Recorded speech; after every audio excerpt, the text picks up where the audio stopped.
Supercomputer Research Institute in Florida, and I don't know, he moves in the Americas all over. He does work in a variety of problems in statistical physics, material science, and stressing about computational methods. I will not go into the details because he covers many of these things. At a more personal level, I want to say that Jorge is a good friend of me and of some of us, but when he moved to Philadelphia, he was a postdoc with Jim Ganton, who is visiting us today. I was also postdoc before that with Jim, and Raul was also postdoc with Jim, so you see the strong social network here. And during some years, Jorge visited us often, and we had a number of collaborations with him, with Emilio, with Raul, who is not here today. And I still remember that there is a paper in Physical Review in which there is an acknowledgement to an institution called Colonia San Jorge. That was what Jorge wrote that because that was the place where we wrote the paper. So I thank Jorge to make the effort to come for just one day to visit us here and give this seminar and share some thoughts with him. Thank you, Jorge. Thank you, Maxi. I'm very happy to be here. As Maxi has indicated, this is like a second home for me. Sometimes it has been my first home. But I'm very happy to be here and see many of you and meet many of you who I've never met before, but it's only an accident of time. I'll talk about something very simple today, and I hope you find the results interesting. I also take the opportunity that this is one of the capitals of the world on stochastic processes, so I thought I'd run the risk of telling you a little bit more about stochastic processes. Simple though. This is work done by my student Matteo Bro at McGill University, and the purpose of the exercise is to understand stochastic equations that have delays in them. I'll explain to you why, but first let me show you the equation because it's very simple, so this is going to be, I hope, simple. I'm going to study for the whole hour, or as long as Maxi allows me to look at the properties of this equation. X is a dynamical variable, so the time derivative of x has some right-hand side driving it, ax. A is a control parameter, there's a cubic nonlinearity. Then it has a random term, which is multiplying x, so this control parameter is noisy. And it has a delay term, that is that the change of the variable at time t depends on the value of the function resolution at some earlier time tau. So tau is a finite number delay. This equation, without that term, or with that term, has been studied in many contexts in physics and math. And this is our interest in the context of biology. This is a prototypical equation that one can then map into several instabilities that appear in gene regulation networks. So in gene regulation, there's a number of proteins, DNA, a number of chemical actors that regulate chemical reactions. And because it's typically hopelessly complex to analyze, it's standard in the field to introduce various feedback terms, because a protein may be produced at some time, may be fused out of the nucleus, come back, and then auto-regulate itself or some other protein at some later time, which could be microseconds, seconds, or minutes. And nobody really has any interest, desire, or capability to study what happens in between. So these types of processes are typically modeled by delay terms. This also models a process which is of great interest to me and I think to Jim today, which is the circadian clock, the way to regulate our jet lag. There's a whole body of literature which we are looking into now, and it leads to a slightly modification of this equation on how the body synchronizes the internal clock with the outside, with the daily cycle. And this is something, I have some results, but not good enough to show them yet, with my student Mathieu and Paul Francois of Rockefeller. But it's very similar to the things I'll tell you today. This is, as you'll see, it's a prototype for a clock, because the delay term, when the feedback is negative, leads to oscillations of a well-defined frequency. So it's a way to actually produce an oscillatory response. Next. So I'll tell you first a little bit the properties of the differential delay equation without noise, just to see what one can expect from this equation. It's a bit of a funny equation because even though it appears formally as first order in time, it's really not first order because of the delay term. If you imagine, for example, expanding the delay term in power series of tau, then you would, in Taylor series, right, you would write an equation which is formally of infinite order. So a delay equation, a delay differential equation is really an infinite order differential equation with an infinite number of solutions. So the deterministic case itself is just a little bit more complicated. I'll tell you a little bit about that. The talk is going to be organized around studying the stability of the solution x equals 0. As I'm sure you'll appreciate or you do very often. So x equals 0 is the solution of that equation. It will be a stable solution for a range of parameters a, b, tau, and the intensity of the noise. And then what one does is construct a bifurcation diagram, the regions in parameter space in which the solution x equals 0 becomes unstable. And then, of course, you want to know what it becomes unstable to. You may perhaps know all this, but just in case, I'm going to be encountering two types of bifurcations. One is a supercritical Pitchfork bifurcation, and one is a Hopf bifurcation. Pitchfork bifurcations, the name, I guess, comes from the diagram. So if you have some variable x as a function of a control parameter that here is called r, depending on the value of r, you can have different values of the solution. So in this particular drawing, if r is negative, the solution is depicted by a line at x equals 0, where the control parameter r reaches 0. This solution loses its stability, and two new solutions appear at plus and minus the square root of the control parameter in some particular incarnation of the equation. This is called a bifurcation because it's the nature of the solution changes qualitatively. Here, the stable solution is x equals 0, and via small changes of r, nothing happens to the system, stays at r equals 0. And the same up here. Under small changes of r, the value of x, the solution, changes only a little bit. But there's this funny point where a small change in r can change the nature of the solution, from being x equals 0 to being non-x equals 0. This qualitative change is understood or is thought of as a bifurcation.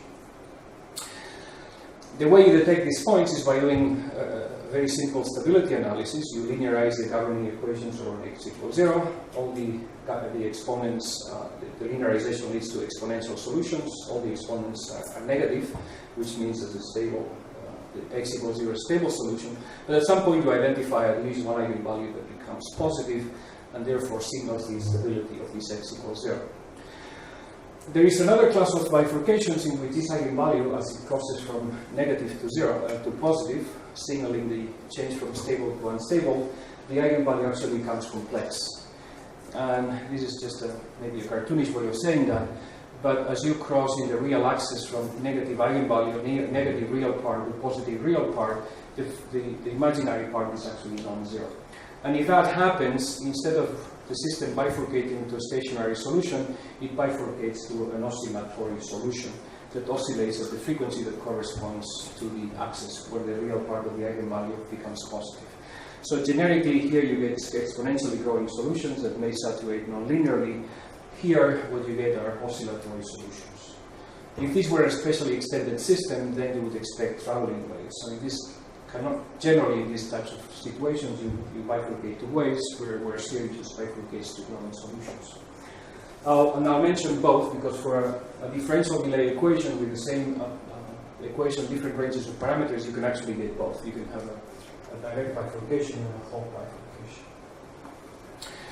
So let me show you the diagram just so you know the geography a little bit. So this shows A, the control parameter, and B, the intensity of the feedback. So A is the control parameter. If you had no feedback, you could very quickly distinguish between A positive and A negative. If A is negative, you would expect x equals 0 to be stable. If A is positive, you would expect x equals 0 to be unstable. B is a delay term, and it can be positive or negative. If it's positive, you have positive feedback, and if it's negative, you have negative feedback. So when x is actually growing as a function of time with b negative, you have a negative contribution to the growth. So you can have both positive and negative feedback. The stability of the delay equation without stochasticity can be done sort of analytically. You assume solutions of an exponential form, x of t e to the lambda t, and lambda is the exponential. If the real part is positive, the system is unstable. If the real part is negative, the system is stable. You substitute into the equation, and it leads in a closed form to something that looks like this, with this w is the so-called Lambert function, one of those functions that are in the books that you refer to, but you don't really understand much. And lambda has a real and an imaginary part. You decompose that into a diagram. A is again the linear coefficient, the control parameter, and B the delay. What you find to the right is that the x equals 0 solution is unstable. So the system will display a non-x equals 0 behavior. And then in this region where you have stability, you can have two types of bifurcation. So in the shaded, in the, I guess, yellowish, brownish, somewhere between yellow and brown region, this branch, forget all the points for a second, but this branch corresponds to a direct bifurcation, so there's no frequency. Simply the eigenvalue is real and goes from negative to positive. And in the region below, there is a frequency. So the line here is a Hopf bifurcation. So you have a standard Pitchfork bifurcation, a Hopf bifurcation, and they meet at one point here, which actually equals A equals 1 over tau, B equals minus 1 over tau. So in the limit of tau going to 0, no delay, the Hopf branch disappears. This goes all the way down to infinity. So the system just retains a direct bifurcation. The different lines are for different values of tau? Or? No, forget the lines. This is okay. Arranged hastily. No, I'll mention the lines a little later. But just the color lines are just solutions. The Lambert function has an infinite number of eigenvalues. Just whenever one of them becomes positive, is the polar boundary is indicated here. So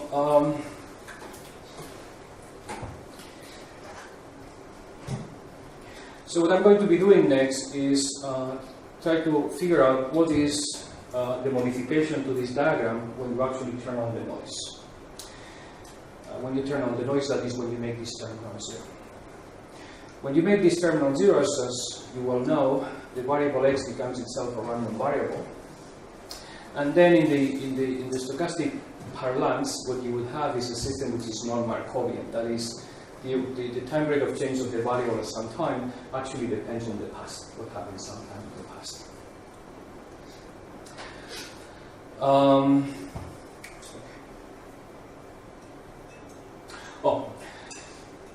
I also wanted to alert you to something which is going to be interesting. If you think about the stochastic equation, there's going to be a natural time scale or a natural correlation time that will arise as part of the solution of this equation. So correlations in X will have some characteristic lifetime to them, whatever happens to be in the solution. And you will have that lifetime of correlations to be compared with the delay term. This is a finite delay that's introduced by term.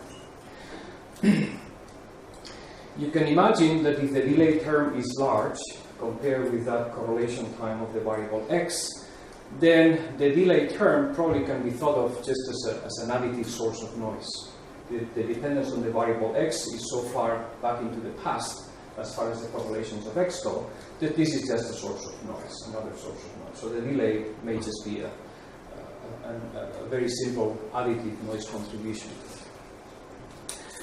This is actually what's traditionally done in the literature whenever one encounters this model. This is in biological times, as I said, milliseconds, so it could be seconds or minutes. Correlations are expected to decay fairly quickly in the cell, certainly in shorter times at that scale. So it is traditionally what people do that this is treated as an independent contribution or a statistically independent driving term on the evolution of X. What got us into this is to realize that once you approach the bifurcation point in that diagram, once you study the stability regions of the various solutions, the stability, the bifurcation lines actually will correspond to lines in which the correlation time will diverge, will become very large. And therefore, you would have to cross over to a region in which this actually will become short compared with the natural correlation time of the equation. So for most of the bifurcation diagram, this is an additive source of noise. What happens in the past is statistically uncorrelated with what happens in the present. As you approach a bifurcation point, the system slows down. And when it slows down, this is no longer something that happens in the infinite past, but this is something that will happen now in a short scale compared with the correlation time of this. So that's just the motivation for the talk, and the rest is just math.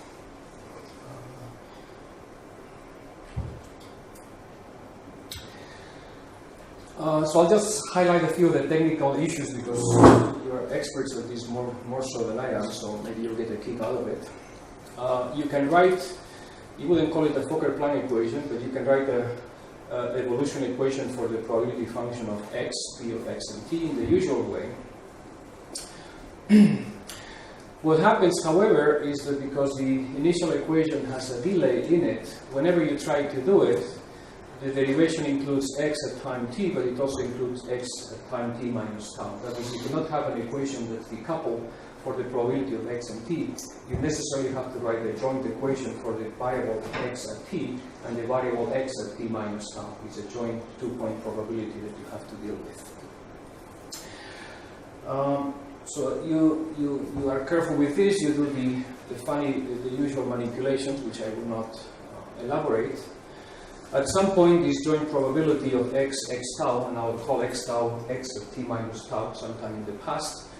You decompose this in p of x in a conditional probability, x of tau given x. And you end up finding a sort of, my student calls it a Fokker-Planck equation. I don't know if it is or it's not, but you end up finding an equation for the probability of x and t, which has the standard form, except that it's not closed. It contains this conditional probability. The average of x at an earlier time, given that x is x at the current time, multiplied by p. And of course, there's no analytic expression for this. And what I will do in the remainder of my talk is to tell you how to find approximate analytic expressions for small tau, and then how to do it numerically just to verify the expansions. I have to say that even though the expansions that I'll show are limited to small delay tau, that's probably okay near the bifurcation, because as the characteristic times of the bifurcation diverge, then finite tau will always be small compared with the characteristic time scale of the bifurcation. So again, I'll show you a couple of analytic approximations to this and some numerical results. But without this term, it's just a standard equation that you would obtain for a multiplicative process. Oh, I should say that as people in the audience know well, this problem without delay is known. It's been solved many times, and it's known that the noise doesn't affect the bifurcation of the stochastic equation. So the deterministic equation without noise has a bifurcation at a equals 0 without delay, and the addition of noise does nothing. The bifurcation remains at a equals 0. So it's a legitimate question to ask whether the delay will or will not affect the bifurcation, at least relative to the equation without delay.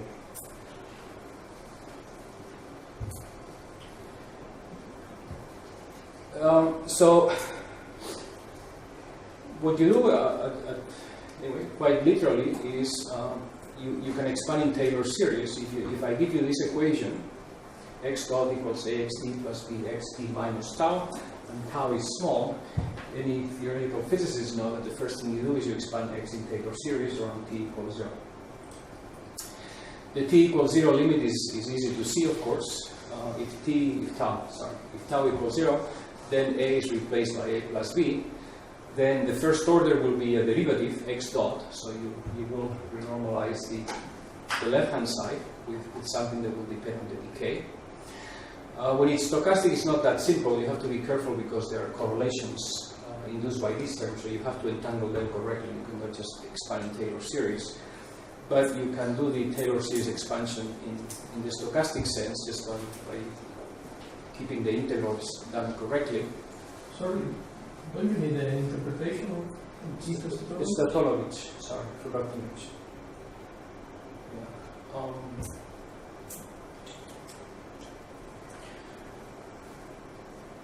So this equation has to be interpreted. It doesn't have to be. You can do either one and you'll get different different thresholds if you interpret this as Tatonovich or Ito. But the results I'll give you today are for this in this Tatonovich sense. All right, so you do the expansion, you integrate over some period over the delay time, the integral, you calculate the averages, and you can actually obtain at order tau, you can obtain an expression for the conditional probability. So the conditional probability contains 1, but then it has terms of order tau, a plus b plus b. So if you go back to the equation, of course, then in this drift term, what you'll have is a correction to a. So you are going to expect just changes to the value of a at which the bifurcation occurs. I know what I'm doing here. So that's what you get. That's fairly easy. And once you substitute this into the Fokker-Planck equation, it has an analytic solution in analogy to the case without delay. For those of you that are not familiar with the problem, I'll just briefly mention what those solutions are.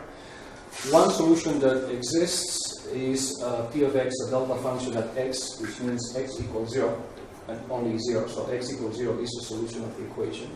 And that is manifested by a probability distribution, a stationary. These are stationary solutions. A stationary distribution which is just a delta function. And then one obtains another solution which has a power law x to the alpha and then an exponential cutoff on large x.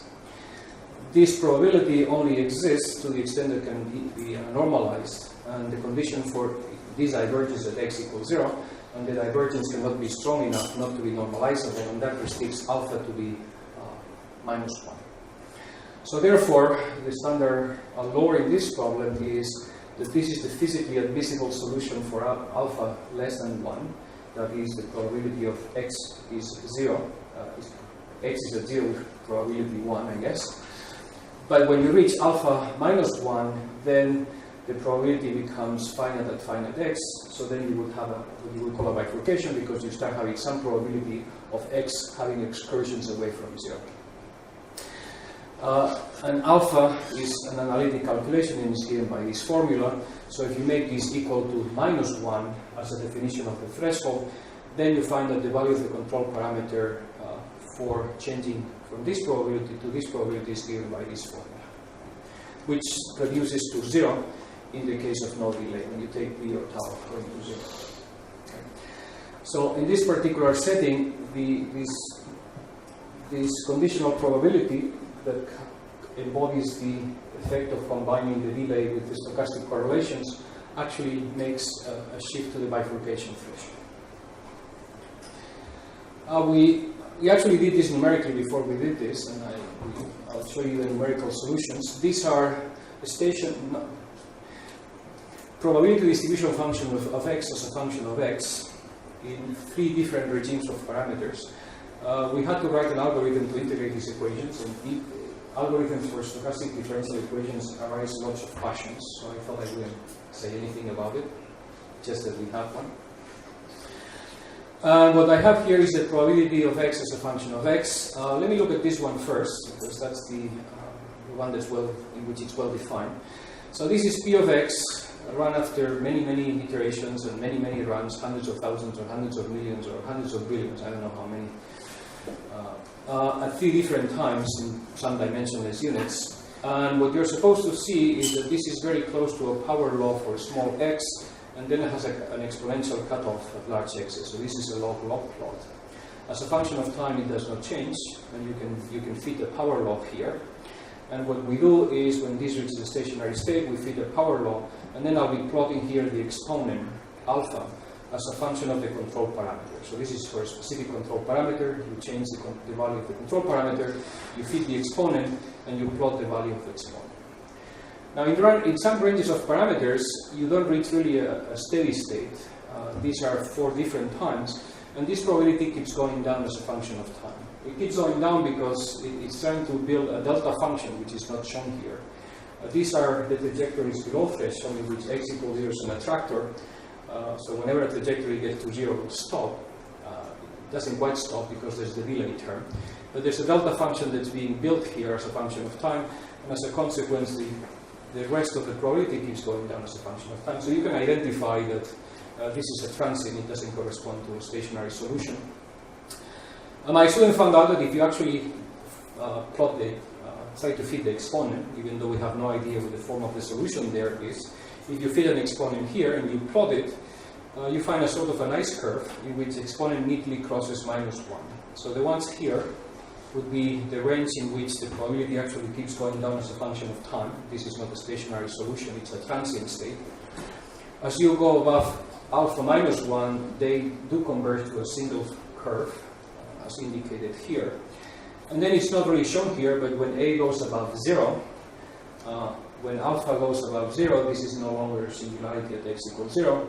And what you see is the transient is trying to build a bimodal distribution that shows up in that parameter range. So this is a fairly constant value in time, but the values near x equals 0 also keep decreasing as a function of time. So in any way, you have three regimes. One in which the system really is going towards x equals 0. It's trying to build a delta function at x equals 0, and you don't see it because of finite times. You have a region in which there's a power law divergence, so the most likely value of x is still x equals 0. The bifurcation has occurred because the moments are non-zero, but the most likely value of x is still x equals 0, and it's a power law distribution. And then when alpha becomes bigger than 0, you get a peak, because then the expected value of x is just non-zero x, and there's no divergence at the origin. And you can identify the bifurcation point, it seems, or at least empirically we found, by plotting up the effective exponents and then finding where they cross -1. This is a complicated curve, so don't look at all of them. I'll just point two of them. One is the outside solid line. This is the deterministic solution, the one that involves the Lambert function. The calculation of the eigenvalues is done numerically, but the Lambert function is a function. And then just look at the asterisks. The asterisks are the values determined from the slope of the probability distribution that I just mentioned. They typically differ from the deterministic value except at b equals 0. So if we do it numerically at b equals 0 for no delay, we agree with the deterministic threshold, which is what I mentioned before. In the case of no delay, the stochasticity does not affect the bifurcation threshold, and that's what we also find numerically. Other than that, anyway, it goes to various traces. I'll give you a bit more details, and these curves are really confusing. So then one wants to go to the Hopf branch, because this is actually the more interesting one. Feedback equations function as clocks. They function as clocks because they give rise to oscillations. So that's the more interesting part of it. So if the Taylor series expansion works for the Pitchfork bifurcation, you say, well, what the hell? To get an oscillation, all I have to do is continue my Taylor series expansion, and maybe I have to keep second order derivatives. So you go to x of t minus tau, x of t minus tau, x dot plus tau squared divided by 2x double dot. You go back and you put that into the differential equation, and what you find is actually the Duffin oscillator, with some relationship between the parameters of the delay equation and the damping and the frequency of the oscillator. What happens, however, is that if you look at the equation without noise, so before you actually start rolling up your sleeve and looking at the noise, the Hopf bifurcation of the initial delay equation is not given by any instability of the Duffin oscillator. So this Taylor series expansion actually fails for the case of an oscillatory instability in the Hopf range. This is actually not unsurprising. Mathematicians have studied the stability of differential delay equations. So it is known that this trick of expanding in Taylor series, the delay, works sometimes, but not others. So that's something that's known. But in any event, we stop here, because if you cannot make the substitution in the deterministic case, there's little hope of doing it in the stochastic case. I'll tell you what we did instead.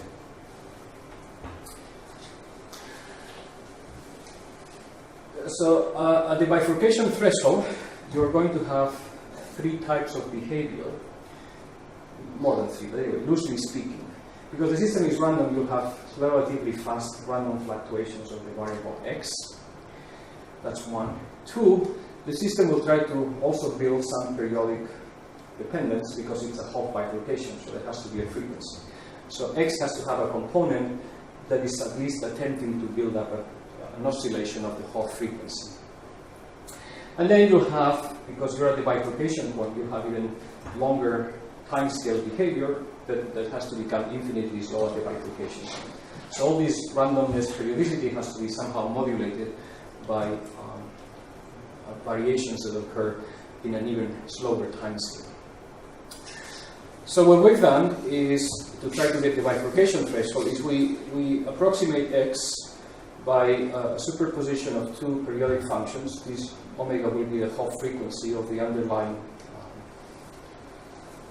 deterministic equation. We throw away anything that's fast. This is schematic. So we throw anything that's fast in time. And then we allow a random variation of the coefficients. And it's a capital T because it's supposed to alert you that it happens in a slow time scale. So this is a very cartoony simplification of the evolution near threshold. The system is trying to build an oscillation, and it's trying to build an oscillation with a constant which is actually changing slowly in time, only near threshold. And then you do something that's called a multiple scale expansion, in which you can do the math somewhat correctly to allow for different time scales of your solution. The math is not very intelligible, just to point out that you do get dynamical equations for the amplitudes. That's what you're after. Whether this amplitude will be decaying to zero slowly or growing, that will signal whether the system will have an oscillation in time or not. So you write equations for the amplitudes. And then you, when you go through the algebra, you find that you have to disentangle various integrals over the noise, multiplied by sines and cosines. And that's what's left of the noise in the original equation times the sines and cosines that appear at the Hopf bifurcation. I think this is fairly standard. You introduce new noises, which are just the appropriate integrals. You calculate their averages and correlations. And then what you find is another stochastic equation just for the amplitude. So you've eliminated, well, this may seem a more complicated problem, but really isn't. You find a stochastic equation for the amplitudes. It has a certain part that derives from the original nonlinearity. And then in this case, it happens to have three stochastic terms, eta, chi, and psi, which are just the integral psi, the cosine Fourier transform of psi, and the sine Fourier transform of psi. This equation can be... Is there any reason why you write it like that, and not in terms of a complex amplitude? No reason.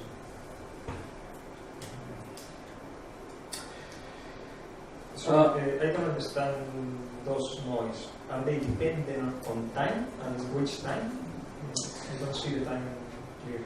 So these noises will live on the scale capital tau. But I don't see it from the formulas that. No, so in the formulas you... So in the formulas you will have...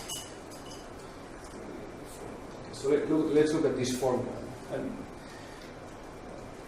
this, you can I still like to think of this as a period. I like to think as a long time. If the solution is periodic, it doesn't quite matter. But so this would be an interval over a large period of time of this noise. And then you would have the variance of this noise when everything happens within that period, and then the correlation with the two integrals are very separate integrals.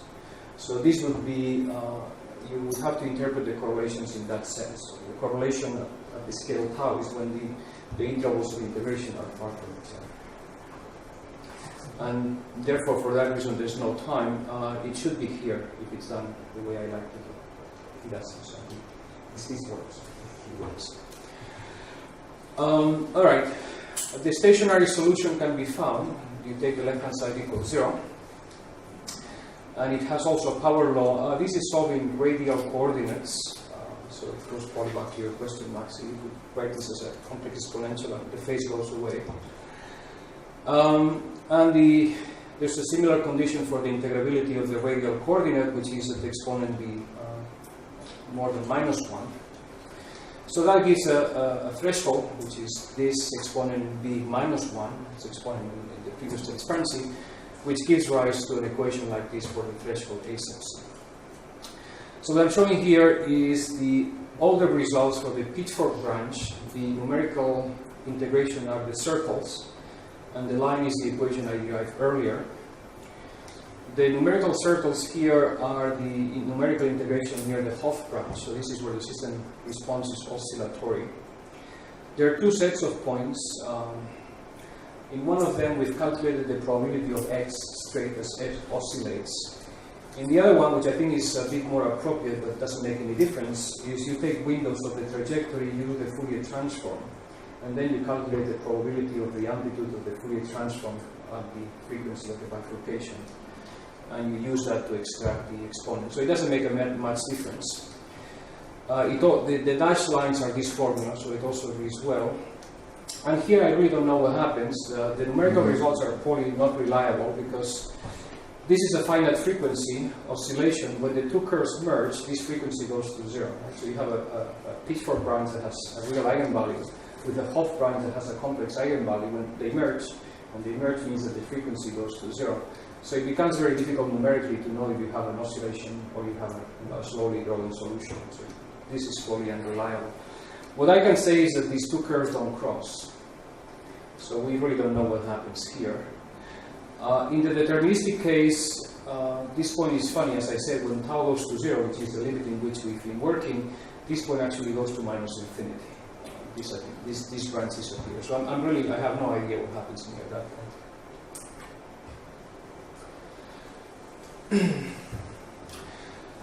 All right, so I'll spend 10 minutes to do. I do have some results for the clock, but I will not show them to you. But I'll show you something else, which is trying to elaborate a little bit on the issue of the correlation time, whether it diverges or it doesn't, and the associated fact of whether the bifurcation could be imperfect because it has effectively an additive source given the delay, or actually the bifurcation is sharp. So I suggested to my students something I thought was very simple, and that was to directly calculate the correlation time of the solutions x. And little I knew that this was not so simple. Again, the rationale for this is the literature in biology, in which whenever they encounter joint probability distribution functions of the variable x in time t and the variable x at t minus tau, the decomposition is made with the assumption that they're statistically independent. Anyway, this is all over the place. As I said before, if this is true, then this becomes as a source of additive noise. So this is not what this equation does with multiplicative and additive noise. But close to threshold independence doesn't hold, and what I've been showing you is basically a consequence of that. So one would expect the correlation time to clearly diverge at that point, and only at one point at a sharp bifurcation point. So we thought we would calculate the correlation time. And I'll show you first results that are known. This is not ours. And I even think Maxi, you worked at this at some point in the years ago. 3 years ago. So it's not so simple. One cannot integrate the equations, fit an exponential, find the decay function, and plot it up because the correlation decay is, the time is very long, and it's not a very good way to do it. To avoid problems like that, we follow what these people have done.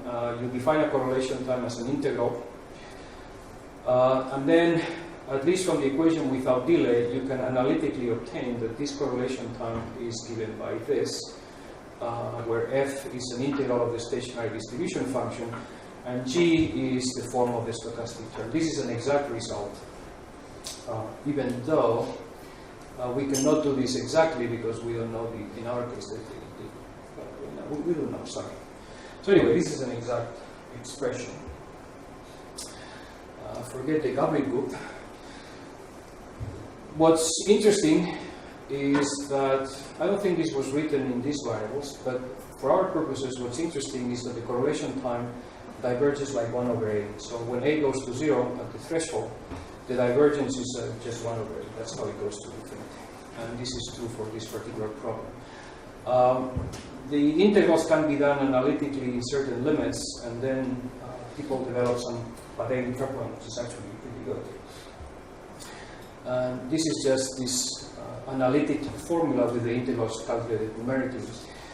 At very small a's, this diverges as 1 over a. It crosses over to something else at large a, which is shown as the other dashed line. And the solid line is the Patay interpolation. I'm showing this because Well, to you it probably looks like a straight line, but in the Ganton group this would not be a straight line. You pick up a ruler, and you will see that this is actually not a straight line. And in fact, we couldn't numerically ever be able to access the range of A for which the 1/A region is found. The only thing we can really do numerically by direct integration is be in this region. And that's also true, surprisingly enough, for the non-delay case. So anyway, I'll just show you the following. This is the calculated correlation time as a function of A, calculated numerically. So you take the equation, you integrate numerically, you compute that integral that I showed you earlier, and you plot it up as a function of A. And this is L. So I'm going to use L as the window over which we calculate that integral. So the integral goes to 0 to infinity.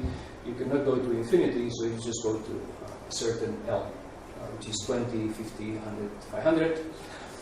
What you see, of course, is when L is small, the correlation time has this shape. It's finite. It remains finite at A equals 0, sort of broad. But that's a direct consequence of the L not being large enough. And surely, if you increase L, the function keeps increasing. It's getting bigger and bigger as L goes to infinity. And in fact, the Padilla proximal is just a solid line. So you know exactly what you're doing, and you can very convincingly, well, I don't know convincingly, but I would argue that if I could computationally go to larger L's, then I would just keep building up this divergence, and I would eventually see 1/A. If I plot this curve as a log-log, and I try to fit a power law to this, I will not get 1/A. One just doesn't. One cannot go close enough to A to be able to go to sufficiently long correlation time with sufficiently long L's to pick up the 1/A behavior. But anyway, one can construct the crossover function. It seems to agree with it, so it's plausible that this is 1/A. We've done the algebra with delay, and I will not bother you with the details, but one can similarly construct very easily, just a straightforward addition to what is known. One can extract the correlation time tau. And now I'm plotting the log-log plot to show you how. Sorry, how do you calculate the correlation time? You were using a formula for a Fokker-Planck equation. Are you here expanding in tau or doing something else, or what? How do you obtain this? This formula is an expansion in tau, which is the only time we can calculate the stationary probability distribution function. Now once, and this is it, 2 something, some power, the gamma function, blah blah, the power law and the exponential. This we can do for small tau. The integral we cannot do, so this integral is done numerically. But you say that this expansion works in some, when you don't have the for bifurcation, but So this one is the one for Hopf. So the Taylor series expansion does not work, right? The straight Taylor series expansion does not work. The multiple scale expansion does work. Well, I'm telling you it works. Let's assume it does. And this is it. okay, we're using this. So we're using that.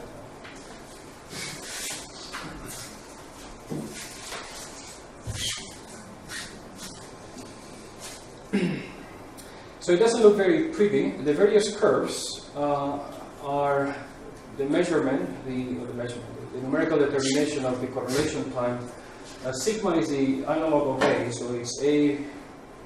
It's called sigma, not to confuse it with A. It's called A prime. So just A is the new position of the threshold, not A in the equation, but where the stochastic threshold is. So call it sigma.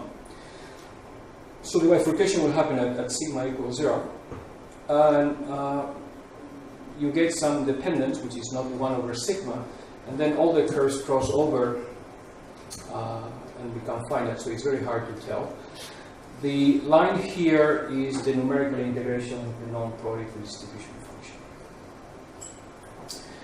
It's the same plot as before. Actually, if I were to plot this as a log-log plot, you would see the same as that one.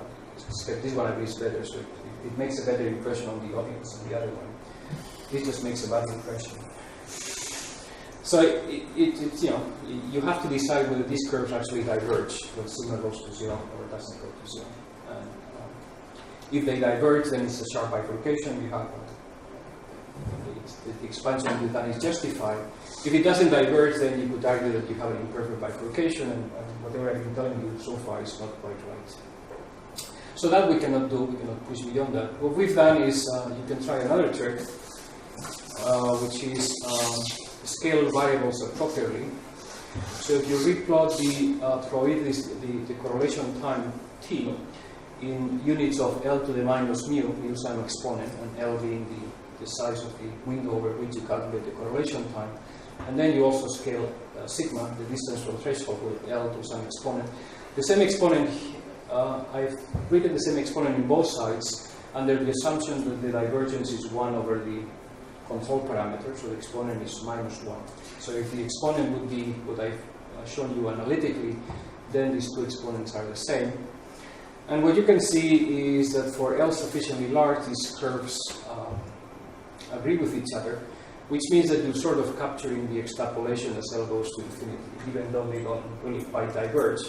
But they diverge in a way that would seem to suggest that if this is correct for large L, well, you could extrapolate this L to infinity, and therefore T would diverge as L to the mu when L goes to infinity. So I thought I'd stop here. So to summarize a bit the results, when you have simultaneously noise and delay, that seems to affect the bifurcation, unlike the case of no delay. With feedback, when the feedback is negative, you have two possible instabilities. One is a direct, and another one is an oscillatory instability. We can calculate the threshold locations for a small delay time, but I think that's probably good for other delay times because the characteristic time of the bifurcation diverges, so you have the formula. As far as we can tell, the bifurcation is sharp. The correlation time is inversely proportional to the control parameter, so the exponent, the divergence is minus 1. And this is given by this in the Pitchfork branch. We haven't done this in the Hopf branch, by the way. And the best way we have of persuading ourselves that this is the case is by scaling the correlation time as a function of sigma and the width with this particular form, and anyway, mu happens to be 0.5 numerically. That's not the point. So I think I'll stop here. I have some more results to show, but I thought they're still work in progress. So I'm always worried to present them in public. Make lots of mistakes. Thank you.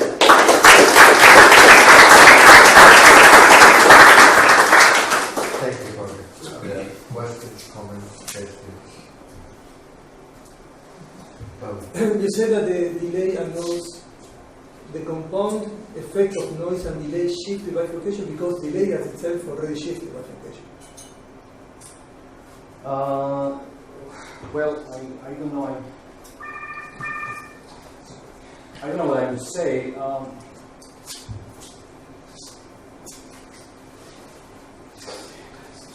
So, in the case of the Pitchfork branch, yeah, that's certainly true from here, right? You get A plus B. Mm-hmm. In the Hopf branch, it's a bit more subtle because this is a first-order equation. So you only get oscillations because of the delay. Mm-hmm. Right? So I do not say shifted because it doesn't exist without it. The delay actually creates a Hopf bifurcation that would not exist otherwise. So I wouldn't call it shift. In the Pitchfork case, you might call it shift because would be A equals 0, and with you add delay, it's A plus B, sort of. Right. In the Hopf branch is a new solution. Yes, ma'am. When you calculate the correlation time, typically, since there is this delay, the correlation time is not something that is smooth and decays, it has many peaks. So, I mean, it is reasonable to characterize the correlation time by a single magnitude, which is, or the correlation function by a single magnitude that is the correlation time. Because it could be that the main peak becomes narrow, but the fact that the other peaks decay with a given envelope do not decay much faster or whatever. So that's absolutely correct. So it is still possible to characterize that with a single parameter.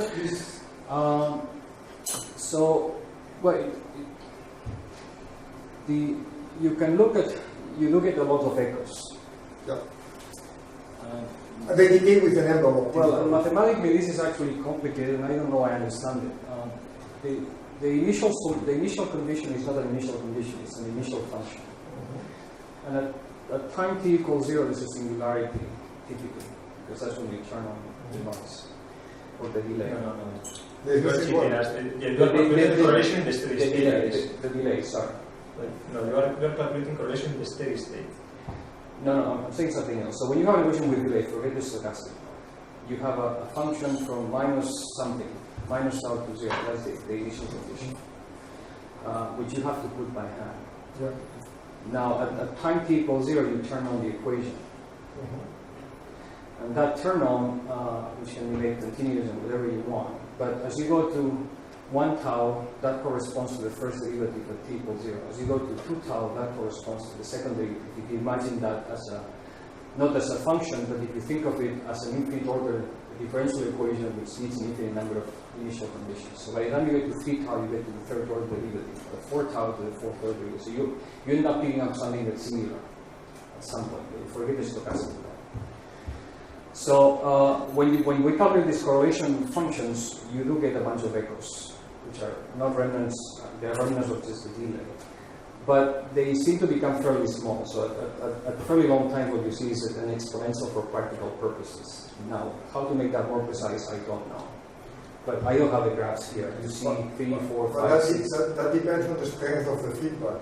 I mean, correct. If B is not very weak, usually these peaks, which is the feedback of the delay after that time, are basic, could be very strong. And the fact that the main peak becomes narrow, maybe or wider, doesn't tell you exactly how these other peaks decay and what is more relevant for the correlation of the system. If what is more relevant is the correlation, say, at short times, or the overall correlation, say, at capital T in your multiple time scale expansion.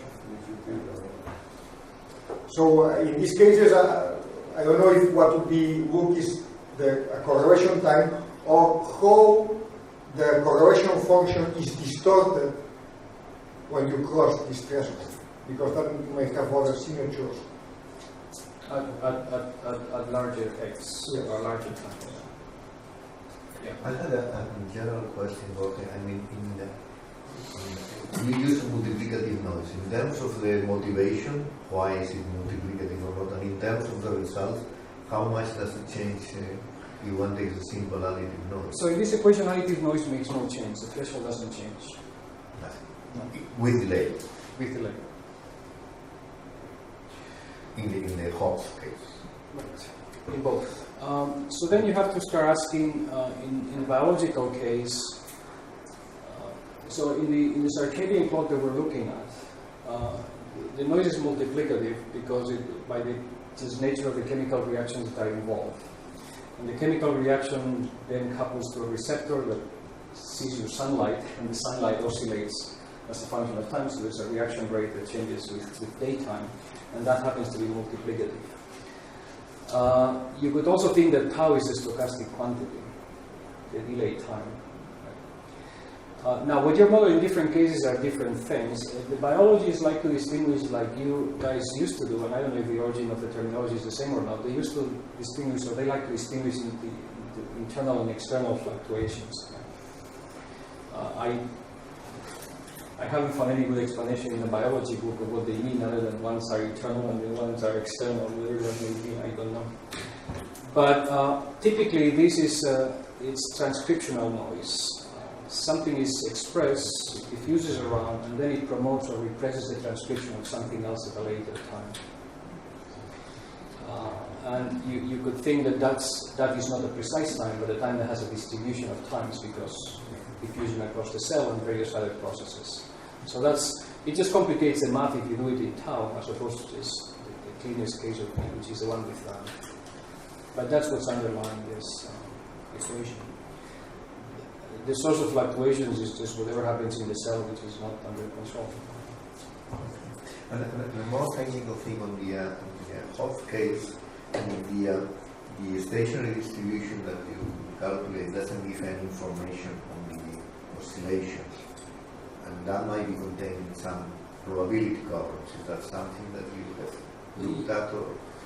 There is a probability of the phase that shows up. And you also have to choose a point at which the bifurcation takes place, and that defines a Hopf frequency. Yeah, that's something. Yeah, otherwise it is. More comments? Questions? Yes. Maybe I missed something, but is there any scaling between A and tau? The product A tau is greater than 1, smaller than 1, or? They're in principle independent from each other. They have In physically. practical situations?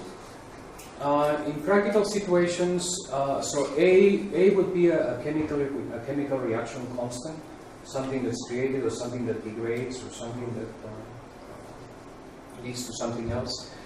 Tau is literally the time in which X would be the concentration of a given protein that's produced and then participates in its own regulation. And what happens in the meantime between the production of that protein or the expression, as they say, and the way it then feeds back onto itself is of different origin, in principle. So you don't have any assumption? We have not made any Some assumptions. situations where you have large delay or small delay compared to 1 over A. We haven't made any assumptions, no. No. Anything else? If not, thanks again, Jorge.